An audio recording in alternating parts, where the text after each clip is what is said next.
প্রিয় দর্শক, আমন্ত্রণ জানাচ্ছি শরীয়তপুর নড়িয়া উপজেলা ভোজেশ্বর ইউনিয়ন নিয়ে চলমান উন্নয়নের বিশেষ প্রতিবেদন দেখার জন্য আমন্ত্রণ জানাচ্ছি। প্রিয় দর্শক, দীর্ঘ দিনের পরীক্ষিত রাজনীতিবিদ এই সালাউদ্দিন সোহেল বর্তমান শরীয়তপুর নড়িয়া উপজেলা বিএনপি সহসভাপতি পদে আছেন।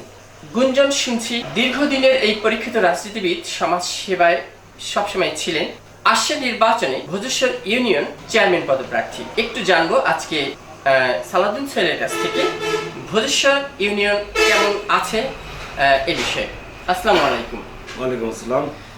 মাতৃষা বাংলা এমসিবিটিভির পক্ষ থেকে আপনাকে অভিনন্দন। সে সাথে একটু জানতে চাই, আসছে নির্বাচনে শুনছি আপনি প্রার্থী, তো সেই হিসেবে জানতে চাই যে ভোজেশ্বর ইউনিয়নকে ঠেলে কিভাবে সাজানোর স্বপ্ন দেখছেন। ধন্যবাদ মাতৃষা টিভিকে। মূলত আমার প্রথমে ধন্যবাদ দিতে হয় আমার শ্রদ্ধেয় নেতা নৈরা সখীপুরের মাটি মানুষের নেতা শরীয়তপুর জেলা বিএনপির সম্মানিত সভাপতি শফিকুর রহমান কিরণ ভাইকে। নৈরা সখীপুর তথা 14টি ইউনিয়নের অবহেলিত যে ইউনিয়নগুলি আছে সেই ইউনিয়নগুলিকে সে বিবেচনায় রেখে উন্নয়নমূলক কাজ করা এবং সরকারি বরাদ্দ আছেই।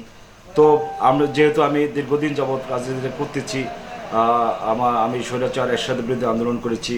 সেই যখন 1990 আমি নৈরা থানা ছাত্রদলের সভাপতি ছিলাম, আমি হাঁটি হাঁটি পা পা করি আমি এই রাজনীতিটা করেছি এবং সবাইকে নিয়ে আমি রাজনীতিটা করেছি।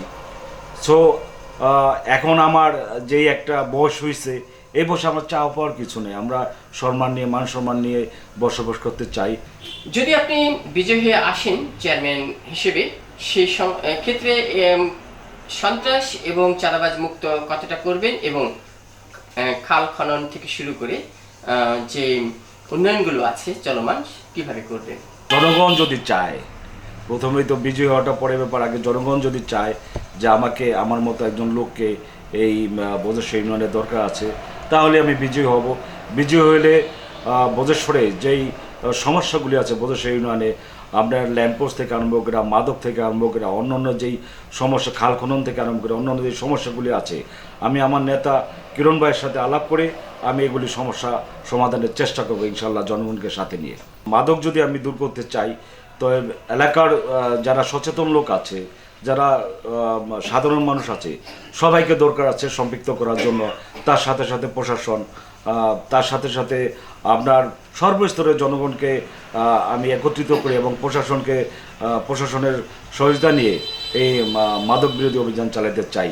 যদি আমাদের শ্রদ্ধেয় নেতা কিরণ ভাই ইতিমধ্যেই ঘোষণা করেছে আমরা এই নৈরা সখীপুরে কোনো মাদক রাখবো না, আমিও তার নেতৃত্বে তার আদর্শে চলি। আমিও বলবো আমাদের ভোজেশ্বরে কোনো আমরা মাদক রাখবো না। আচ্ছা, আপনাদের যেহেতু এটা একটা উপজেলা, শরীয়তপুর জেলা, কৃষিবিদদের জন্য খাল খনন একটা বিষয়, এই খাল খননের কাজ, তারপরে যে বয়স্ক ভাতা, শিক্ষা বিষয়ে মান বাড়ানো, এই বিষয়ে একটু জানতে চাই। ধন্যবাদ।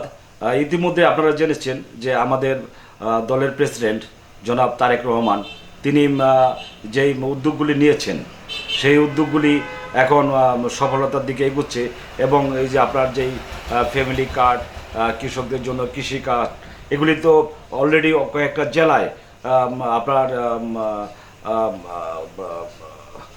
প্রয়োগ হচ্ছে এবং কয়েকটা জেলায় দিয়ে যাচ্ছে। আর সেই সুবাদে আমাদের শরীয়তপুর জেলায় হয়তোবা 15-20 দিন, মাস দুইয়ের মধ্যে শরীয়তপুর জেলাও শুরু হবে ইনশাল্লাহ। এর মাধ্যমে যারা কৃষক আছে তারা কৃষি ঋণ থেকে আরম্ভ করে অন্যান্য সুবিধা পাবে এবং খাল খনন ইতিমধ্যে আরম্ভ হয়েছে। এটা আমাদের নেতা জনাব তারেক রহমান, তিনি 31 দফার মাধ্যমে এগুলি বলেছিলেন এবং ইতিমধ্যে সেটা বাস্তবায়ন হচ্ছে। ধন্যবাদ আপনাকে। আজকে পর্যন্তই, দেখা হবে অন্যদিন অন্য বিষয়ে। ধন্যবাদ। আপনার মাতৃষা টিভির মাধ্যমে আমি ভোজেশ্বরের সর্বস্তরের জনগণকে ধন্যবাদ জানাচ্ছি, যেন আগামী দিনের তারা আমাদের সাথে রাজনীতিটা একসাথে মাদকমুক্ত করতে চাই, একসাথে রাজনীতিটা করতে চাই, ধর্ম নির্বিশেষে আমরা একসাথে থাকতে চাই এবং সুন্দর একটা সমাজ করতে চাই। ধন্যবাদ। শাহ আলম সম্রাট, রিপোর্টার, এমসিবি টিভি।